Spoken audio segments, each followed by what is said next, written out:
When Arvind Kejriwal emerged as a prominent figure during protest headed by Anna Hazare, most of us felt that he is truly a representative of Aam Aadmi.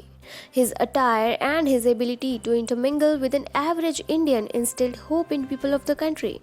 Little did they know that it was only an election gimmick, and Aam Aadmi Party is no different. Hi and welcome to TFI English, the national socio-political analysis arm of the TFI media group. I'm your host Tanya, and in this video I'll tell you how oath-taking ceremony in Punjab is showing that Aam Aadmi Party is not a party of Aam Indian. Frankly, it never was. Let's begin. During the recent assembly elections in Punjab, AAP surprised everyone by emerging as the victorious party with a whopping 92 of 117 seats. Tired of infighting among ruling Congress, people of the state voted for a new party that promised to represent an Aam Aadmi.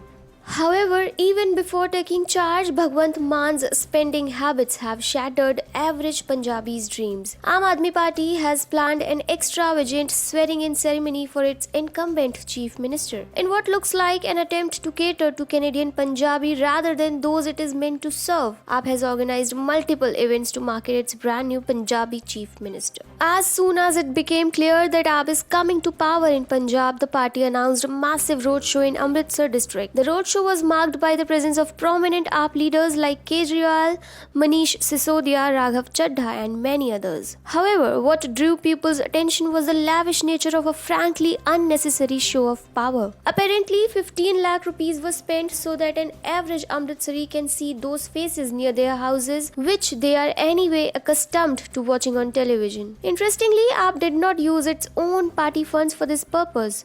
They used people's money for their show-off. Al-Kalamba, who is well aware of AAP's functioning by virtue of being an ex-AAPian, revealed this uncomfortable fact on her Twitter handle. She shared photos of a government order asking to spend 15 lakhs from state coffers. Moreover, 2 lakh each has been allotted for similar celebrations in 3 other districts of the state. Basically, 61 lakh hard-earned taxpayers' money was spent by politicians to show their face to the people whom they are indebted to have voted them in. As if this was not enough, Aam Aadmi Party has made further arrangements to disappoint its voters. The party's grand swearing-in ceremony reeks of the elite privilege last witnessed in Congress governments. The Punjab administration is slated to spend rupees 2 crore for the oath-taking ceremony of former comedian in Punjab. The official order to spend this handsome amount was again shared by the same Al-Kalamba, who exposed the 61 lakh spending for the roadshow, sharing then photos in which Revenue and Rehabilitation Department has been asked to allocate 2 crore rupees to the DC of Shaheed Bhagat Singh Nagar,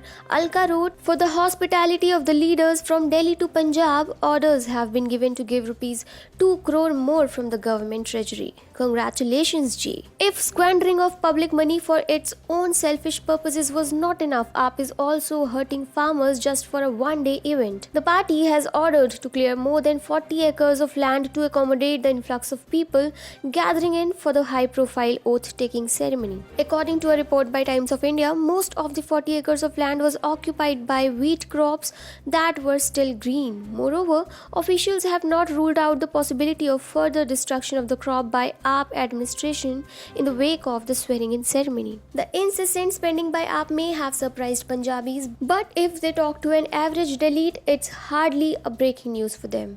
The average person in Delhi is now used to all this. Kejriwal is well known for spending on his PR machinery to hide his faults. In 2015, Kejriwal government had awarded itself with rupees 522 crore to spend on advertisement, which was cut short to rupees 134 after controversies. In April last year, it was reported that AAP government spent rupees 820 while no arrangement was made for people dying of oxygen shortage in Delhi. 5 days ago, the National Herald reported that AAP spent rupees 293 crore for advertising itself during the pandemic. What Aam Aadmi Party is doing in Punjab is a part of the broader pattern. Since in a democratic order, birth-based privilege is rarely rewarded by voters, so the elites have resorted to a new trick. They portray themselves as perennial victims to gain sympathy and hence power. Then, as soon as they get what they wanted, they ditch their constituencies. AAP's ditching of farmers and average Punjabi even before the swearing-in ceremony is a prime example of that. Thanks to this early circus, Punjabis know that they have voted for a khaas admi who reeks of elite privilege.